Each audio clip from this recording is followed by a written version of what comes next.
75वें स्वतंत्रता दिवस की हार्दिक शुभकामनाएं देना चाहूँगा और दो पंक्तियाँ कहूँगा। ये देश है अलबेलों का, मतवाले यहाँ रहते हैं। ये देश है अलबेलों का, मतवाले यहाँ रहते हैं। मिट जाए तिरंगे पे जो वो जियाले यहाँ रहते हैं। दुनिया में सिर्फ हम ही हैं जो मुल्क को माँ कहते हैं, जो मुल्क को माँ कहते हैं। आदरणीय प्रिंसिपल महोदय, टीचरगण और सभी मेरे भाइयों, मैं सचिन कुमार गौतम राष्ट्र प्रेम और देश निर्माण के उपलक्ष्य में अपने विचार प्रस्तुत करना चाहूँगा कि हम अपनी जान के दुश्मन को अपनी जान कहते हैं। हम अपने जान की दुश्मन को अपनी जान कहते हैं और मोहब्बत की इसी मिट्टी को हिंदुस्तान कहते हैं। आज़ादी, आज़ादी क्या है ये आज़ादी? इसका सही मतलब तो वही बता सकता है जो कभी गुलाम रहा हो। और हम सौभाग्यशाली हैं कि हमने आज़ाद भारत में जन्म लिया। यूँ तो आज़ादी किलो सन 1857 में ही जल चुकी थी। उसी के वर्षात सन 1947 में हमें आज़ादी मिली। प्राचीन, मध्यकालीन और वर्तमान भारत का उदाहरण लेते हुए स्पष्ट करना चाहूँगा कि जब हमारा देश फिरंगियों के फेरे में फंस गया था तो रंग दे बसंती चोला की एक आवाज़ पर टोलों के टोले उमड़ाया करते थे। वंदे मातरम का उनका नारा लोगों के खून में 5-5 डिग्री का तूफान ला दिया करता था। लोग मर जाने को, मिट जाने को, कट जाने को तैयार रहते थे। वो इस प्रकार अपनी देशभक्ति साबित कर रहे होते थे। उस समय की महिलाएं अपना सुहाग गवा दिया करती थी। घर के हालात कुछ इस प्रकार हो जाया करते थे कि प्यार भी भरपूर गया, मांग का सिंदूर गया। प्यार भी भरपूर गया, मांग का सिंदूर गया। नन्हे नौनिहालों की लंगोटियां चली गई, छोटी छोटी बेटियों की जोटियां चली गई। बाप की कमाई गई, बेटे की पढ़ाई गई। ऐसा एक विस्फोट हुआ कि पता ही चला नहीं। जिस्मों की कई कई बोटियां चली गई। और तुम्हारे लिए तो एक आदमी मरा है साहब, तुम्हारे लिए तो एक आदमी मरा है साहब। हमारे घर की तो रोटियां ही चली गई।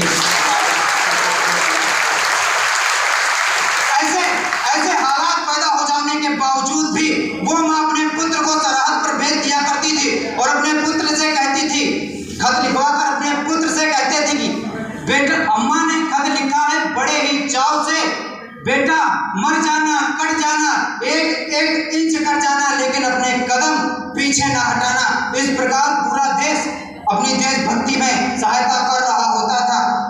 उस समय देश बलिदान मांगता था, देश मर जाने को कहता था, देश मिट जाने को कहता था, फांसी चढ़ जाने को कहता था। लेकिन आज देश मर जाने, मिट जाने, फांसी चढ़ जाने को नहीं कहता, बल्कि मेरे विचारों से यदि कोई व्यक्ति अपना काम सच्ची निष्ठा, सच्चे कर्म से करता है ना, वही है सच्चा देशभक्त।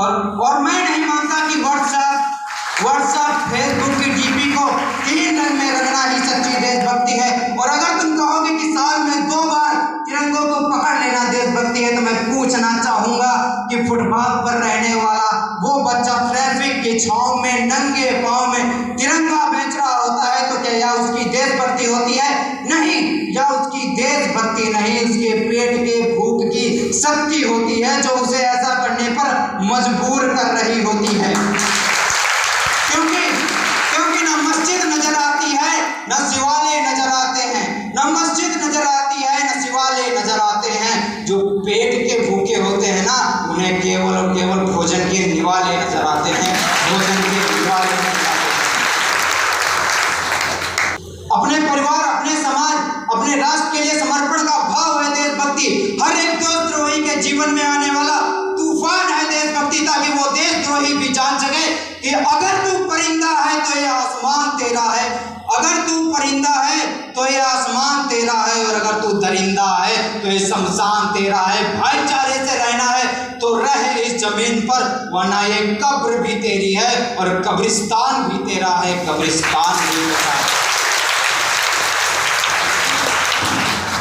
एक देशद्रोही से ज्यादा देशभक्ति तो तब आहत हो जाती है जब एक देश का बच्चा अपने बूढ़े माँ बाप को वृद्धाश्रम की चौखट पर छोड़ आता है। देशभक्ति तो तब कराने लगती है जब हम मुसीबत में पड़े लोगों की मदद करने के साथ उनकी सेल्फी खींचकर अपनी लाइफ बढ़ाने में लगे रहते हैं।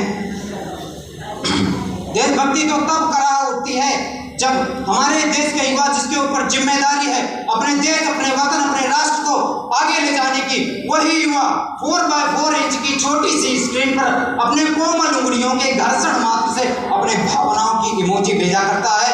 इस प्रकार देश का निर्माण कभी संभव ही नहीं हो पाएगा। हम ऐसे देश में रहते हैं जहाँ पत्थर की मूर्त को तो लगते हैं चप्पल, लोग भूखे प्यासे नंगे सो जाते हैं। लोग मजदूर को मजदूर समझिए, मजबूर नहीं। गरीब को काम दीजिए, दान नहीं, और दान देने के इच्छुक हैं ही तो जीते जी रक्तदान दीजिए, और मरने के बाद अंगदान देकर मरते हुए को जीवन दान दीजिए। यही है सच्ची देशभक्ति, यही है सच्चा राष्ट्र प्रेम। ना सरकार मेरी है, ना सरकार मेरी है, ना रब मेरा है, ना ही ये बड़ा सा नाम मेरा है। मुझे बस इतनी सी बात का गुरूर है कि मैं भारत का हूँ और भारत मेरा है, ये भारत मेरा है। लेकिन मुझे एक वैचारिक बीमारी नजर आती है हमारे समाज में। कहा जाता है हम दुनिया के सबसे बड़े लोकतंत्र हैं, जहाँ हिंदू जन्म लेते हैं, मुस्लिम, सिख और ईसाई भी जन्म लेते हैं। लेकिन बदकिस्मती की बात यह है कि अब इंसान जन्म नहीं लेते। और मेरे विचारों से ना हिंदू की जरूरत है, ना मुसलमान की जरूरत है। राष्ट्र निर्माण के लिए केवल और केवल एक अच्छे इंसान की जरूरत है। जरा सोच कर देखो, ये पेड़ पौधे और शाखाएं भी परेशान हो जाएं अगर परिंदे भी हिंदू और मुसलमान हो जाएं। बीमारियों की जड़ है ना, वो है अंधविश्वास। जब तक हमारे देश का युवा मंदिरों में जा जाकर नारियल फोड़ फोड़कर भगवान को रिश्वत लगाता रहेगा, जब तक हमारे देश का शिक्षित वर्ग ही बिल्ली के रास्ता काट जाने पर रुक जाया करेगा, खड़ा हो जाया करेगा। अपने धर्म, अपने जाति को ऊंचा दिखाने के लिए हम दूसरे के धर्म और दूसरे की जाति की अवहेलना करते रहेंगे। तब तक ना तो अंधविश्वास हटाया जा सकता है और ना ही राष्ट्र निर्माण संभव है। और कहा जाता है हमारी संस्कृति, हमारी सभ्यताओं को दुनिया ने शीश नवाया है। हमारी संस्कृति, हमारी सभ्यताओं को दुनिया ने शीश नवाया है। फिर क्यों हमने आस्था के नाम पर अंधविश्वास बनाया है। मुझे न तन चाहिए न धन चाहिए, बस अमन से भरा ये वतन चाहिए। जब तक जिंदा रहूं इस वतन के लिए, जब मरूं तो तिरंगा कफन चाहिए। इस देश का राष्ट्र निर्माण तभी संभव हो पाएगा जब इस देश में महिलाओं की पूजा नहीं, उनकी इज्जत की जाएगी। इस देश में तभी राष्ट्र निर्माण संभव हो पाएगा जब स्वच्छता अभियान में केवल सरकारें नहीं बल्कि सड़क पर चलने वाला हर एक व्यक्ति अपना हाथ बटाएगा। और असल मायने में राष्ट्र निर्माण तब संभव हो पाएगा जब इस देश का बच्चा मध्यकालीन भोजन के लिए नहीं बल्कि ज्ञानार्जन के लिए स्कूल जाएगा, स्कूल की चौखट पर कदम रखेगा। और इस देश का राष्ट्र निर्माण तब संभव नहीं हो पाएगा जब एक व्यक्ति मानसिक रूप से दिवालिया, नैतिक रूप से सटीन और राजनीतिक रूप से अंधा, धार्मिक रूप से गंदा होगा। हमें केवल बड़ी बड़ी बातें नहीं करना है बल्कि छोटे छोटे प्रयास करना है, क्योंकि ठोकरें हमें पहाड़ों से नहीं पत्थरों से लगा करते हैं। मैं गर्व करता हूं कि मैं भारतवासी हूं।